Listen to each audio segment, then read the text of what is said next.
around here, so I better take advantage of this situation. Ted and I and our two girls, Caroline and Catherine, want to thank you so much for being here. Thank you. This afternoon. We came here to see you. Thank you. We're going to show you guys a... It is the greatest honor of our lives. Sorry for that extreme close-up, Josh and Catherine here. We're going to show you guys a live feed that we have of the speech. So we're going to sign off from now, but we'll be back after the speech with some more live streaming. Thank you for joining us. Follow us on ABC News. It is the greatest honor of our lives to be able to know you, to spend time traveling this great country, and to understand firsthand the fabric of cultures and personalities, interests, desires, hopes, and dreams that make up this country. And I can tell you, every single moment of this campaign, I was personally so proud, and so proud to be able to tell our daughters what we represent, because we were with you.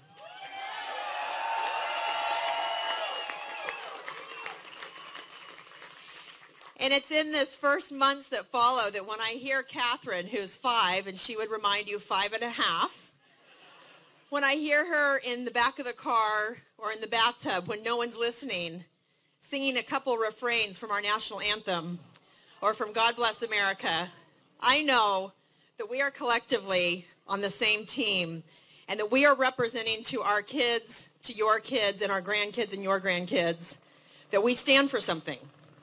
And that's the most important thing. And the reason that was so easy for me to do throughout this campaign is because of the guy that I was supporting.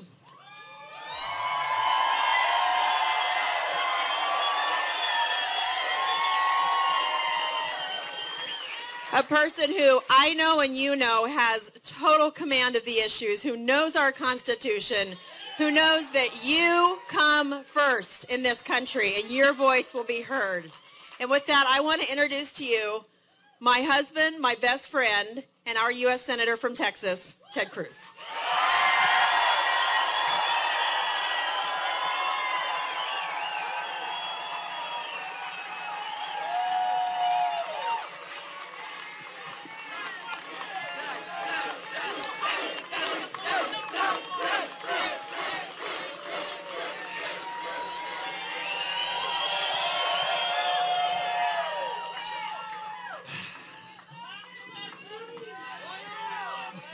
Let me say to Heidi, who has been such an extraordinary warrior, a partner, a wife, a mom, an unflappable voice for truth, no matter the storm raging around her. I love you with all my heart, sweetheart.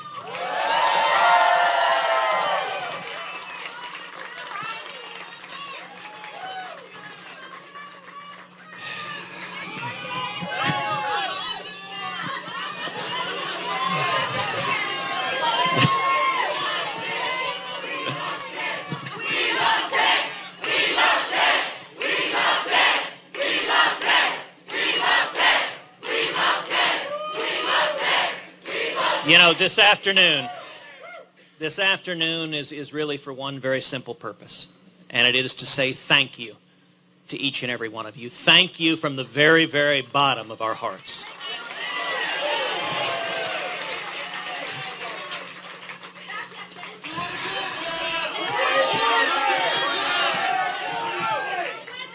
More than anything else, Heidi and I are filled with extraordinary gratitude and thankfulness. Together, the men and women here, we have been part of an amazing journey. And it has been the privilege of our lifetimes to stand with each and every one of you fighting for our country.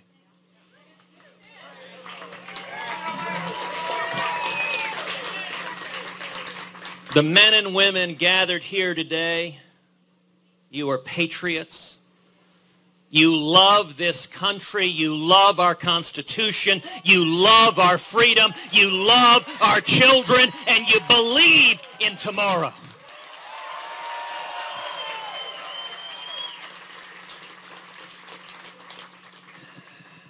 You know, this campaign, I believe, was about a lot more than one campaign or one candidate. This was a movement all across this country.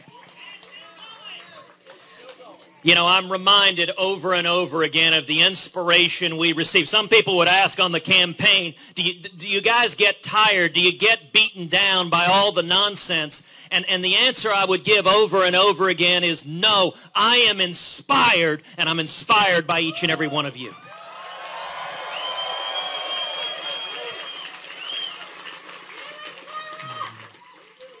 I was inspired by two little children in California, a 4-year-old and 6-year-old, who, when we were out there, they gave me an envelope filled with change.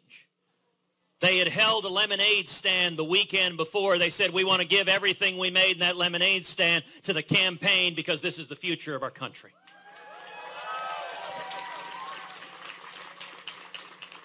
I'm inspired by a gentleman in North Carolina who sent an email to our campaign. He said, I'm retired. My wife and I, we're on Social Security. He said, every month we send $200 to the campaign. He said a couple of weeks ago, my wife fell and broke her hip and just had to have surgery, and we can't send our $200 this month. I just wanted to email and say, I'm sorry we don't have the money this month, but we're with you.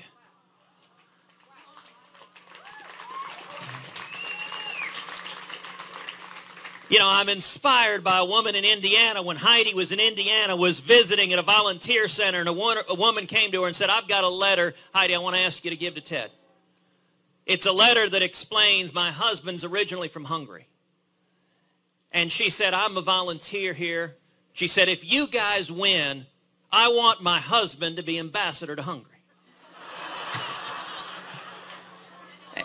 and Heidi said, well, okay. And she said, you know, look, I know ambassadorships, they typically go to rich people who've written a bunch of checks. We're not rich, but this woman said, you know what? In this volunteer center, I've made 10,000 phone calls for the campaign, and you ought to be able to become an ambassador by making 10,000 phone calls.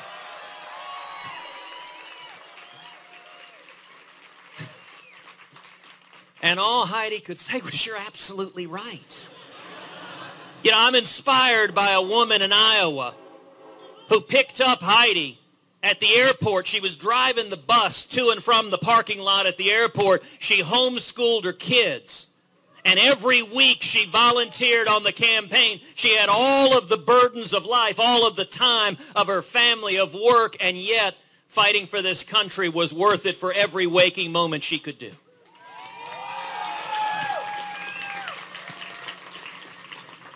And let me just pause to reflect what we together as a movement accomplished. This campaign saw over 326,000 volunteers all over the country.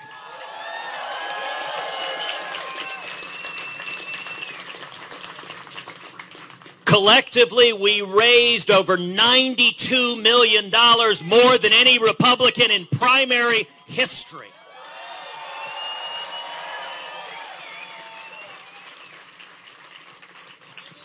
That came from 1.8 million contributions, averaging just over $50 apiece.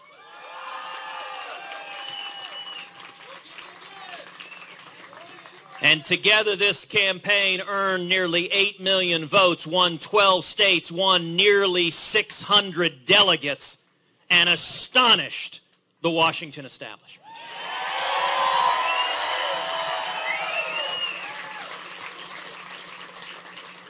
None of that happens without the men and women who are here.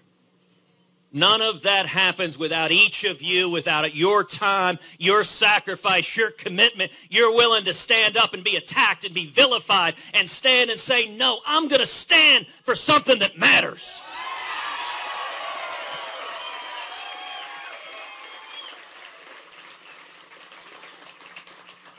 What an incredible privilege. You know, I'm reminded of one of my favorite scenes from cinema. The opening scene from the movie Patton, where Patton walks out in front of a gigantic American flag. And he stands up and he speaks about how in this war that every one of us, as he said, the object is not for you to die for your country, it's to make the other fella die for his country.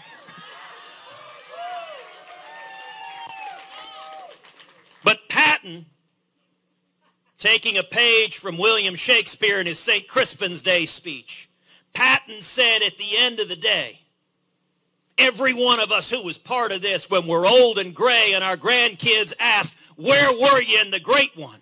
In the great battle, we will be able to say to our grandkids, I wasn't shoveling crap in Louisiana.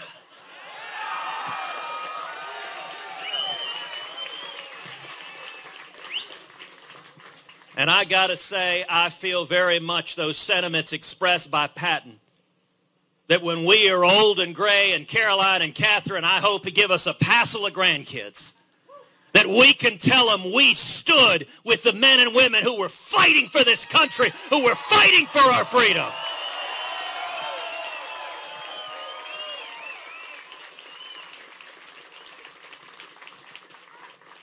In an amazing campaign field of 17 talented, dynamic candidates, we beat 15 of those candidates.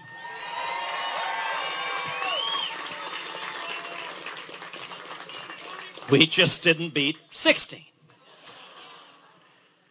Our party now has a nominee. And I don't know.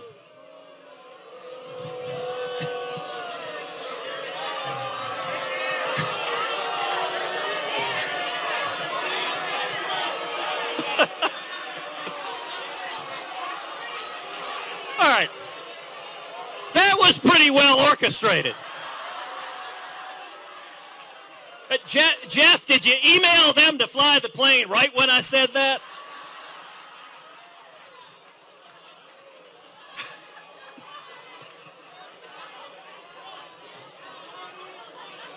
And let me say to the men and women here, I don't know what the future is going to hold.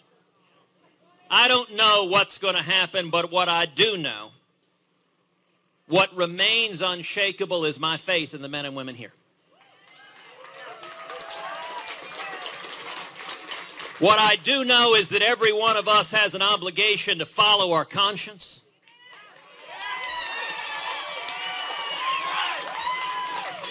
to speak the truth, and truth is unchanging. To defend liberty. You know, there's a lot of talk about unity. I want to see unity, and the way to see unity is for us to unite behind shared principles, us to unite in defense of liberty.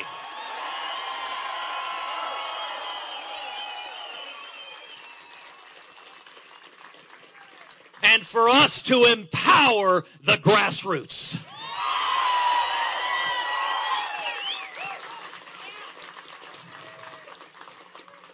We've seen some things that haven't been pretty. And I do know that the answer for this country, it's not going to come from Washington, D.C. It's not going to come from the establishment in both parties. It will only come from the grassroots and we the people.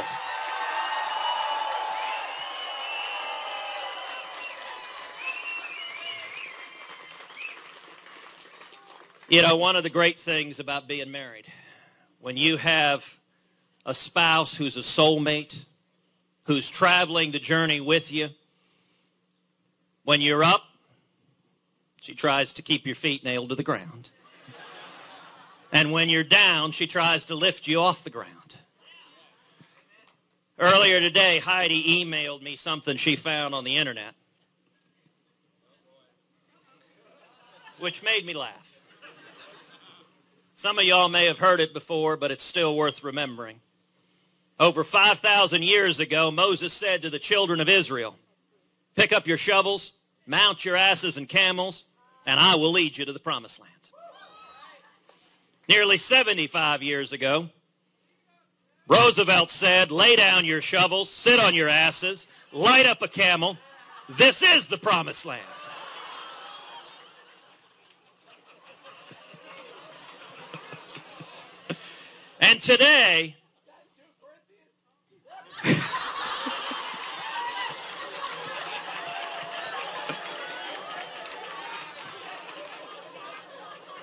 And today, Congress has stolen your shovel, taxed your asses, raised the price of camels, and mortgaged the promised land.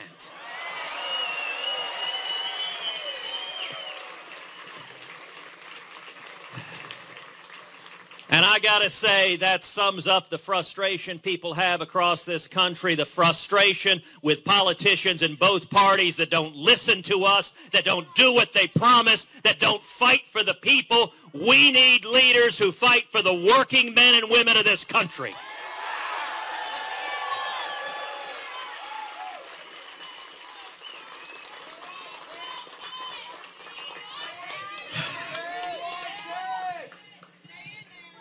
And as I said, I don't know what the future holds, but I do know that from the very first days of this nation, God has blessed the United States of America, and I am convinced God is not done with this country yet.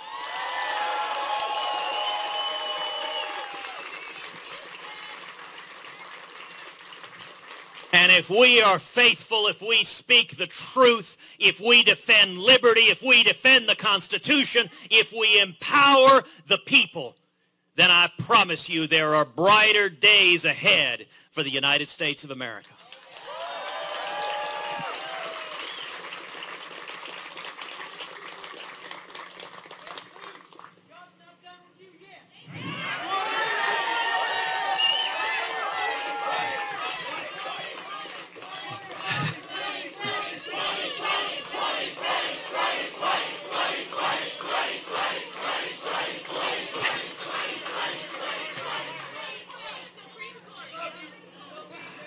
I will tell you guys, many of you were in Indiana the very last day of the campaign. I'll never be back there again. Oh, God bless the great state of Indiana. God bless the Hoosier state. But I will confess to you guys, one of the things that I'm sorriest about, one of the things that I most regret is after suspending our campaign, there were a group of volunteers who had traveled the country who had bled.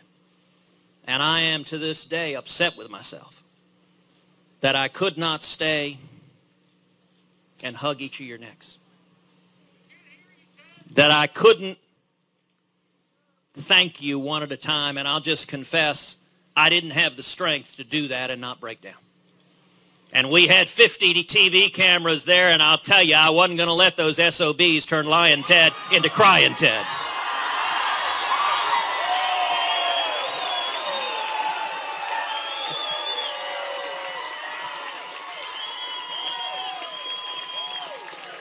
So I lasted through about 2 people, and then I had to go backstage.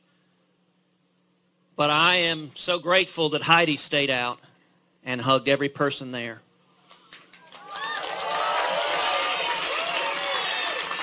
And this afternoon is simply an opportunity for us to hug you and for us to say thank you for everything you do. And we are humbled, we are privileged to do it side by side, fighting for this country that we love with all our hearts.